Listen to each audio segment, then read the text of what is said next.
Hey everybody, this is Jim at SP500chart.com. It's about 4:20 on September 19th, 2013. Right, we're just a couple days from the fall equinox.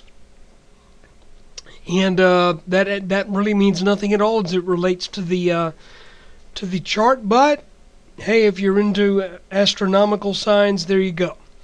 Before we get started, I just need to remind you that the website and the video are for educational purposes only, and nothing stated at the site or in the video is intended to be used as investment advice. I control lines on charts, but you have to draw your own conclusions from your own research and make investment decisions that are suitable for your personal financial situation. I am not a licensed financial professional. I'm just a guy who draws lines on charts. Looking at a 30-minute chart in which each candle is a 30-minute trading segment, I guess we could call it. Just a couple things to point out. This is our old neckline from our Head and Shoulders top that took place with our peak in early August, broke down in the middle of August, made its minimum target, and then some.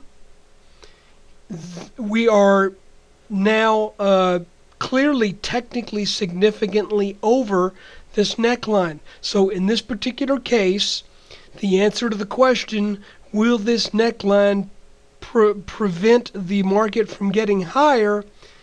The answer is, well, no.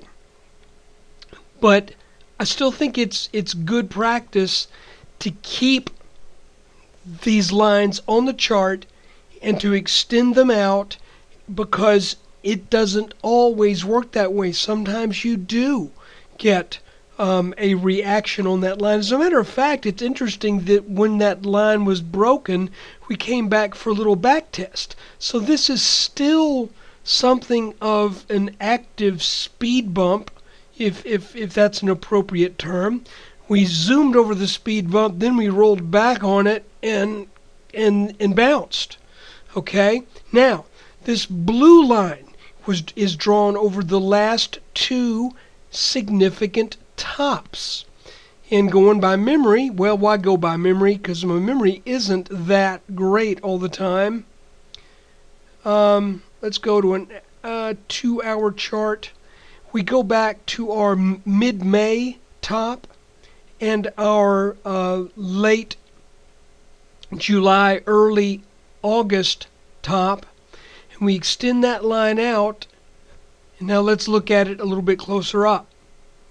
You can see that we got over that line yesterday, and today we backed up right about to that line and then just kind of danced around it, and for the most part staying above it right there. So this is what I would look at. I don't want to say that I would expect this line to necessarily hold. It may, but if it does break, then let's see if we get a bounce down here on this lower channel line. Guys, with the announcement yesterday that there is not going to be any Fed tapering, I think we've got to respect that. And I think we've just got to look at this market and say, okay, let's take what we can get out of it. And, you know, let's let it run if it wants to run. That said, we do have some support lines that I think are important. This little line right here in this channel is probably a pretty good thing to keep an eye on. Once we get down there, of course, we've got our little neckline that I showed you before. Once we got over that on the 16th, we came back and back tested it, and then we zoomed up yesterday. So here is our 4 days in our week, and so far it's pretty much gone according to what we sort of expected. And that is, we come down to a little area where, even though this line was not on the chart, because we'd gone sideways for 3 or 4 days, it makes sense that that would be a consolidation, setting up a little base for this move that we got on Monday. Then we went sideways for almost 3 days. Then we got the Fed announcement, which was the wild card. Okay? I don't want to say, look, if the Fed had come out and said, you know, not only are we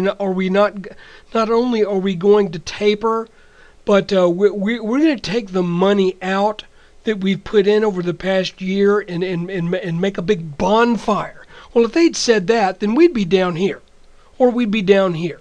So you got what I'm saying. That was something of a wild card, but it is interesting to note how the news and our channels and our trend lines are still seem to line up, kind of eerily so.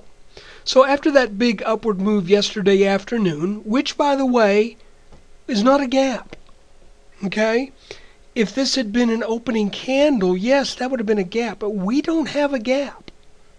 And a lot of people might look at this and go, well, we got to, what about this gap down here? Not really.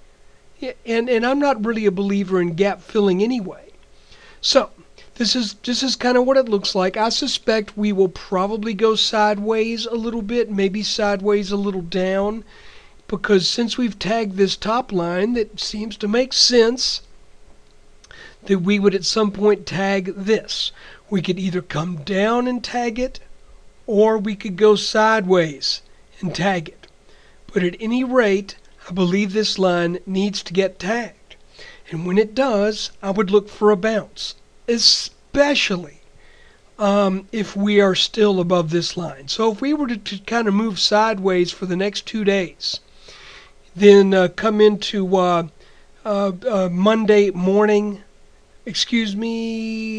Friday, let's say we late day on Monday, we tag this line and we're still above this, then I would definitely expect a bounce there. So guys, I'm going to keep it pretty short and sweet. Still in all-time high territory, still above every trend line that I know to draw. So we can't look at this chart now, just as when we were back in somewhat uncharted waters back here, we did have this extended line that we figured would produce some resistance, but it was pointing up at such a steep pitch, it was a non-issue. But now that we are up at this new high level, we are currently over every trend line that we've had on our chart. The next one that we would come up to, I'm not sure what that line is there. It sure's there for a reason. But the next line we would come up to would be this one. And that's pretty interesting stuff. I don't think we're going to tag this ever again. But this one could get tagged. So guys, there's your video for September 19th, 2013. I appreciate you taking time out of your day to watch this and listen to me go on and on about stuff. I really do. I hope you get something out of this. Thank you so much for your support.